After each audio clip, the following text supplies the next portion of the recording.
Berarti kalau begitu, ini ya sudah tidak melanggar apa yang dikatakan Imam Syafi'i. Cuma orang Wahabi ini kalau memahami ajaran agama kan sepotong-sepotong memang. Itu masalahnya. Kita tidak goyah, tidak terpengaruh dengan ustaz-ustaz palsu. Mengapa? Kalau ada orang menyalah-nyalahkan, mereka dibilang ustaz, itu tanda ustaz palsu. Yang paling berbahaya. Mengapa paling berbahaya? Karena mereka sering bilang kembali kepada Al-Quran dan Sunnah. Seakan-akan ajaran mereka sesuai Al-Quran dan Sunnah, padahal mereka tidak tahu. Mereka kata Al-Quran Sunnah, cuma ngomongnya Al-Quran dan Sunnah. Saya beberapa kali ketemu dengan mereka di forum. Kata mereka, kamu ikut siapa? Kita ikut Al-Quran hadis. Mana hadisnya? Ternyata hadisnya cuma satu. Kullu bid'atin dhalalah. Saya menyampaikan banyak hadis, Ustaz. Apa dia? Katanya ikut ahli hadis. Terus, kok hadisnya cuma satu? Ya berarti kamu bukan pengikut ahli hadis. Terus ikut apa dia? Kamu ikut ahli hadis. Dan itu hadas besar, hadas akbar. Ini mereka. Lalu kata mereka, Pak Kiai ini suka menginjek kan? Loh, saya gak menginjek, ini terus terang. Apa adanya? Kalau kamu gak menginjek, tapi langsung memvonis, menyesatkan, membid'ahkan, mengkafirkan. Kemudian kadang sampai membunuh orang, itu Wahabi. Bahaya. Karenanya kalau punya saudara, punya anak, jangan sampai belajar di tempatnya Wahabi. Mengapa? Kalau anak kita belajar tempat Wahabi, kita mati lupa, gak tahu kuburan kita. Gak baca tahlil, gak baca sedekah, gak macam-macam. Dianggap gak ada gunanya. Sebenarnya dia yang gak berguna karena sudah keluar dari ajaran Ahlus Sunnah wal Jamaah. Nah ini hal-hal pokok-pokok yang perlu saya sampaikan kepada saudara-saudara. Mungkin sebelum saya tutup, sebelum adzan isya, mungkin ada yang mau ditanyakan. Ya silakan. Ini saudara Iman. Assalamualaikum warahmatullahi wabarakatuh. Assalamualaikum. Sebelumnya saya sampaikan bahwa saya tadi mau di sini Pak Kiai. Saya tadi cuma kebetulan menunggu Pak Kiai di sini, jadi kebetulan saya sudah imam tadi. Saya imam di luar awal. Kalau orang bosan tahu sholat awal bagaimana itu awal. Itu macam-macam sudah Wahabi banyak.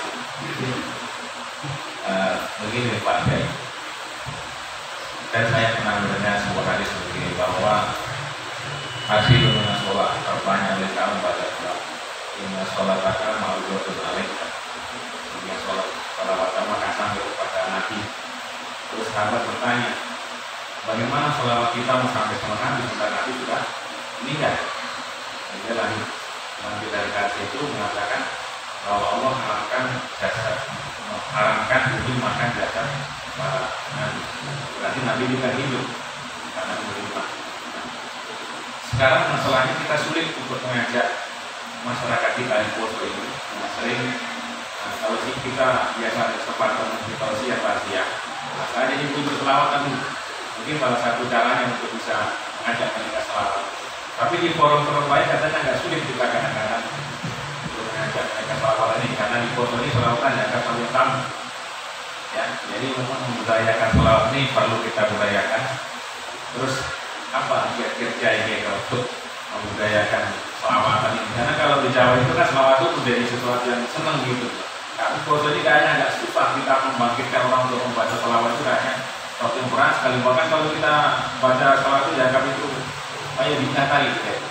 Bintang kali selalu dikumandangkan itu kita ada selalu sudutnya nanti kafir. Ujung-ujungnya mengkafirkan kita. Jadi bagaimana kiat-kiat yang kita pelajari supaya kita bisa membangkitkan orang suka selawat. Terima kasih. Terima kasih ya. Hadis tadi diriwayatkan dari Aus bin Abi Aus Al-Thaqafi, riwayat Imam Abi Dawud, At-Tirmidzi, Nasa'i, lain-lain. Rasulullah SAW bersabda, itu tentang hari Jumat. Jadi inna min afdali ayyamikum yaumal Jum'ah. Sesungguhnya di antara hari kamu yang paling utama adalah hari Jumat. Kemudian karena hari Jumat ini paling utama, lalu kata beliau, fa'akthiru minas sholati alaih, fa inna sholatakum ma'rudatun alaih. Perbanyaklah bersolawat kepadaku pada hari Jumat karena diperlihatkan kepadaku. Nah, ia mengajak orang banyak baca sholawat itu caranya bagaimana? Caranya pertama disampaikan dalil-dalil keutamaan membaca sholawat agar orang itu tertarik. Dulu ketika saya masih kecil, mungkin di sini juga sama ya. Ada orang yang keliling jualan obat. Kadang bawa ular, kadang bawa apa. Nah, sebelum obat itu dikeluarkan nanti ceramah ini begini. Dulu ada orang jualan obat katanya untuk pembersih darah. Ngasih air warnanya merah. Lalu dikasih rokok. Begitu dikasih rokok langsung hitam. Nah, ini kamu yang merokok darahnya hitam kayak gini. Tapi kalau kamu minum obat ini, darahnya bersih lagi. Obatnya dihancurkan, ditaruh di situ merah lagi. Nah, ini kalau beli obat ini, akhirnya orang-orang beli. Artinya apa? Jualan obat saja perlu promosi, apalagi ajaran agama. Artinya sholawat itu perlu juga dipromosikan. Kalau baca sholawat ini dapat memudahkan rezeki, dapat ini, hadisnya ini, perkataan ulama begini. Itu diantaranya. Kalau masalah yang membid'ah-bid'ahkan, ya nanti kita jadikan dalil-dalil. Ada dalilnya semua. Kemudian kalau masyarakat ini agar berkumpul baca sholawat, ya mungkin NU ada grup hadroh di sini. Rebana. Itu perlu pakai rebana, itu kan musik. Dan kalau ada musiknya sambil lagu-lagu, biasanya orang senang. Itu kan cara itu sebenarnya. Itu stimulus, itu pendorong motivasi. Saya kira perlu belajar dari daerah-daerah lain yang sholawat itu maju, terutama di Banjar. Entah kalau di Palu ramai. Kalau di daerahnya Habaib biasanya ramai kayak di Palu. Kan ada maulid. Saya kira itu perlu ditransfer ke sini. Biar nanti orang tertarik. Mungkin di masjid ada grup itu, atau ada di pondok atau di mana. Kalau ada momen-momen seperti maulid Nabi, pengajian ada hadrohnya. Dan nanti dibikin lomba-lomba. Kalau di Jawa itu ada lomba hadroh tingkat kecamatan. Nanti ada lomba hadroh tingkat kabupaten sambil bersolawat. Itu diantara kiat-kiat. Insya Allah ya bagus lah, karena ini hiburan itu biasanya gampang diikuti oleh orang. Karena baca sholawat itu kalau ada bananya itu ada hiburannya, orang senang biasanya. Barangkali itu cukup ya.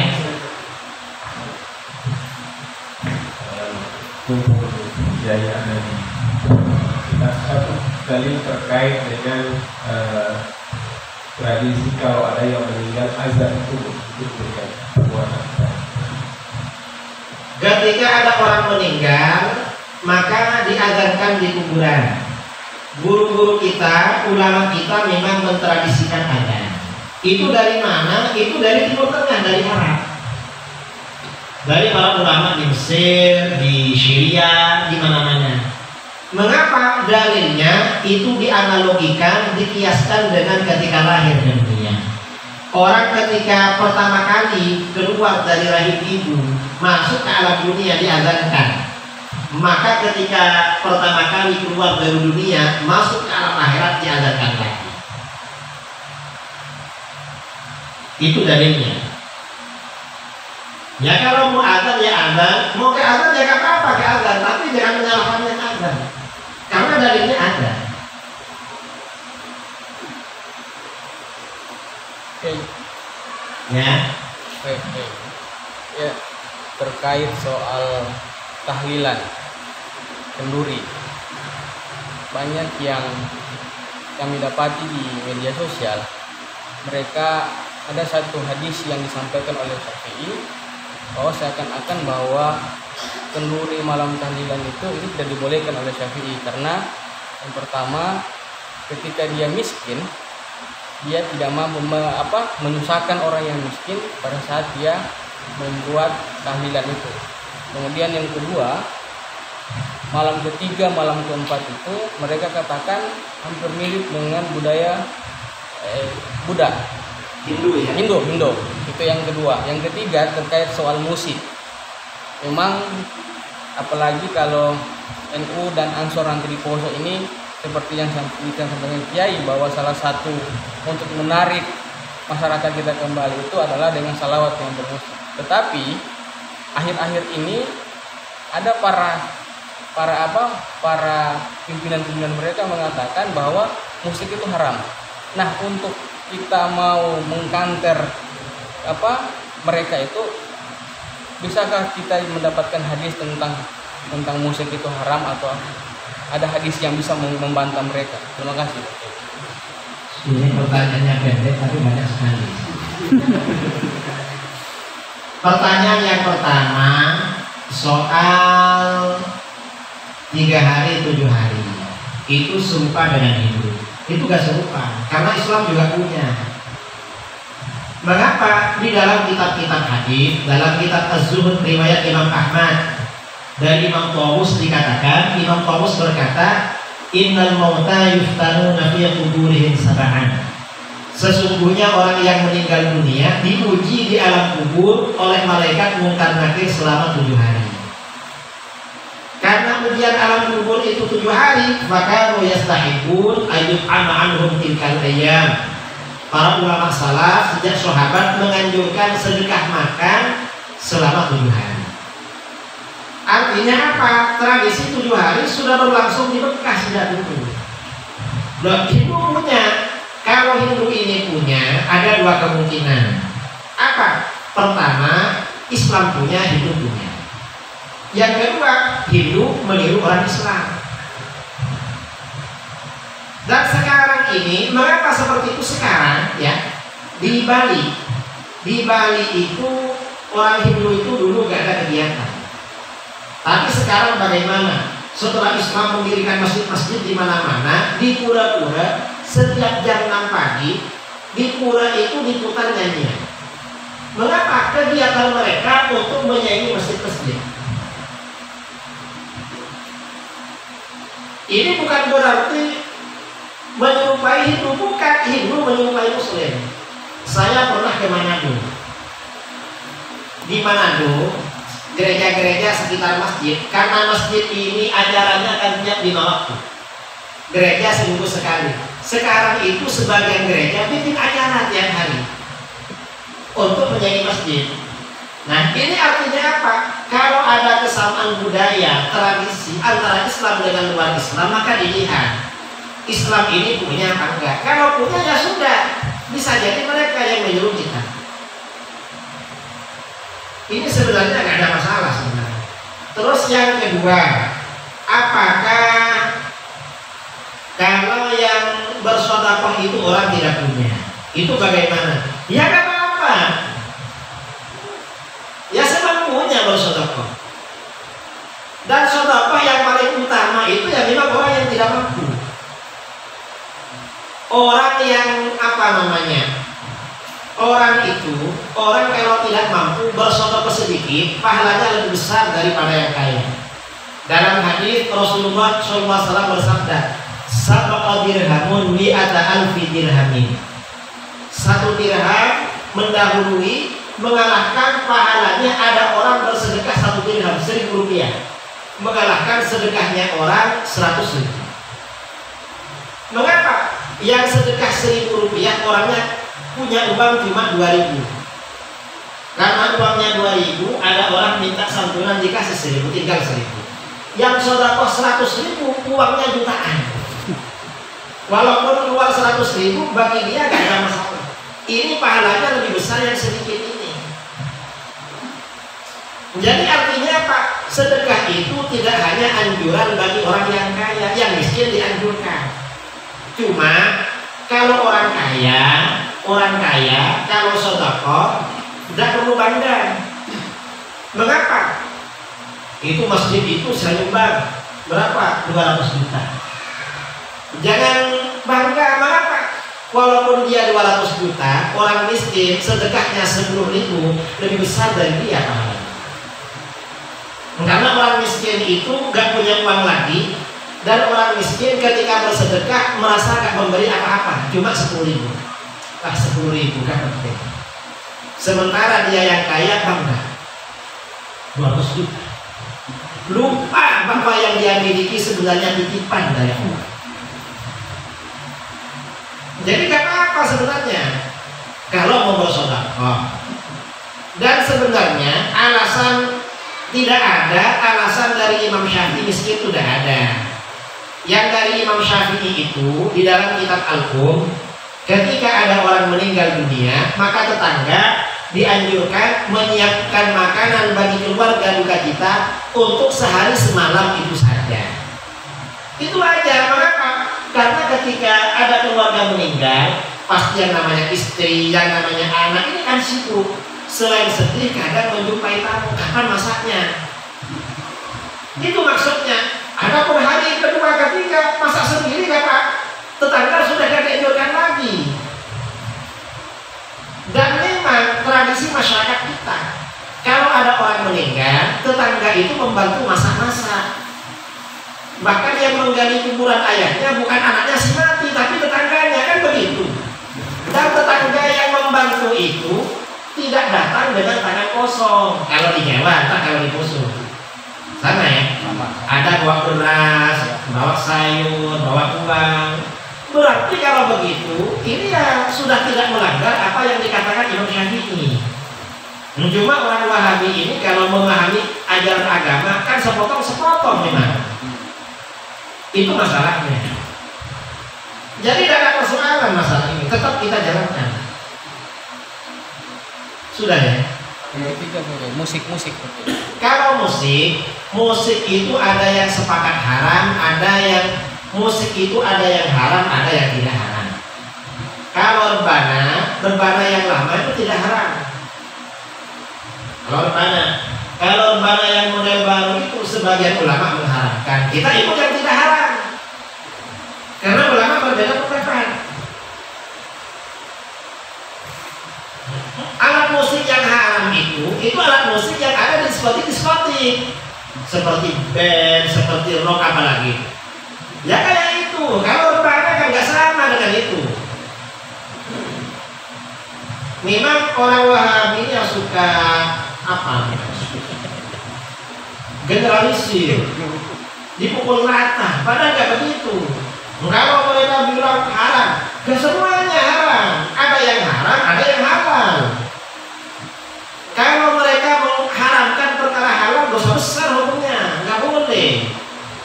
Dan manusia ini perlu hiburan. Mengapa perlu hiburan?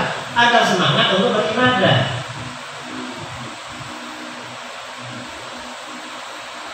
Dan di agama kita memang ada seperti itu.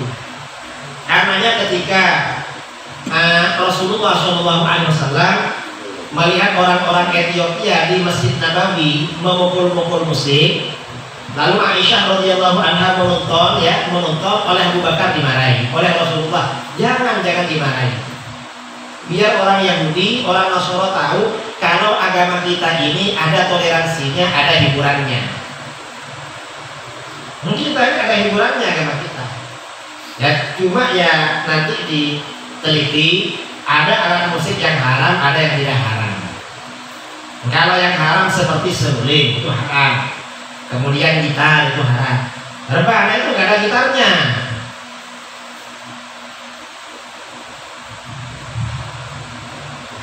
Saya kira nanti perlu dikaji lebih mendalam lagi oleh para ulama di sini.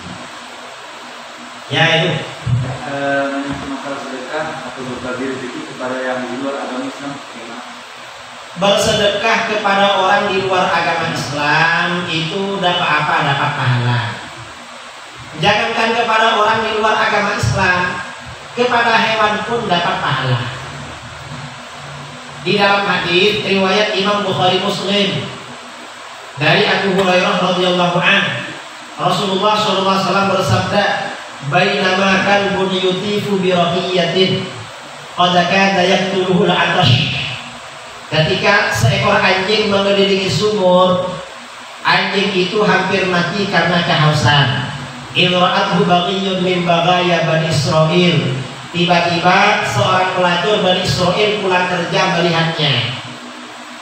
melihat anjing ini hampir mati kehausan. Pelacur ini merasa iba, merasa kasihan. Fanaza'at muqahan, lalu dia melepas sepatunya. Dulu pelacur itu pergi pakai sepatu, sekarang pakai apa nggak tahu.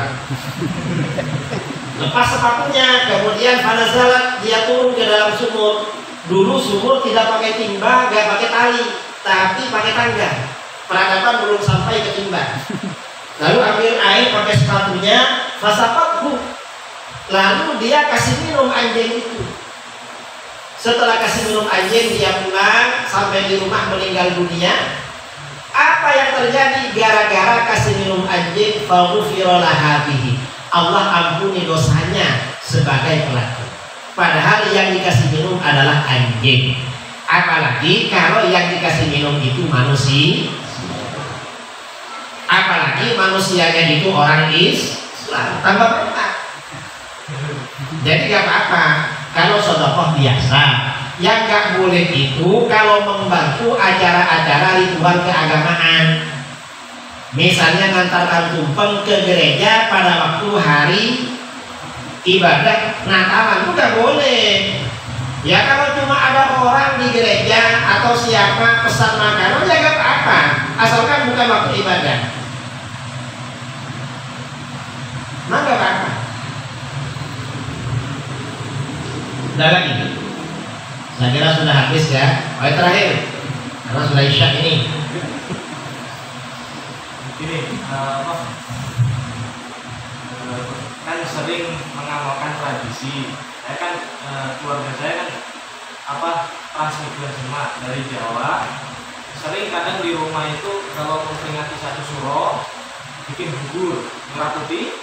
Nah, tetapi ada beberapa tetangga tidak suka, katanya tidak bagus, katanya berpengaruh kepada kesyirikan, padahal hanya berbubur karena tradisinya. Biasanya 10 syuro itu buburnya, 10 Muharram. Nah, dalilnya bubur 10 Muharram itu hadis riwayat Imam Ahmad ya.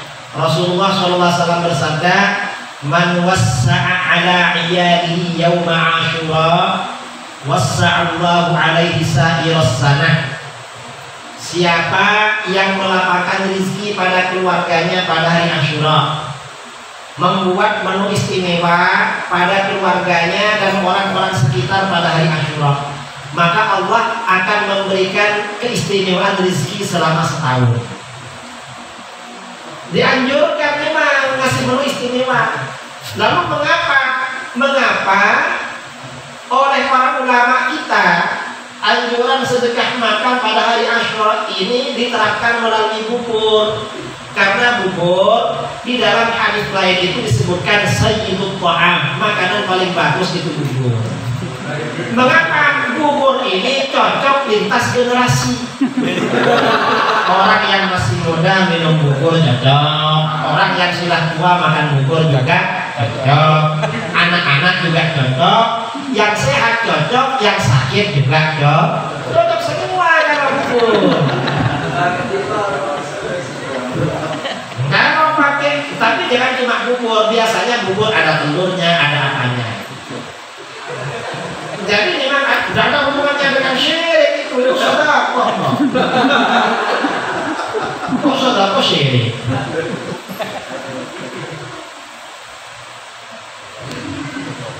Menjadi bubur itu dalam hadis dikatakan sayyidut ta'am atau khairut ta'am, sebaik-baik makanan.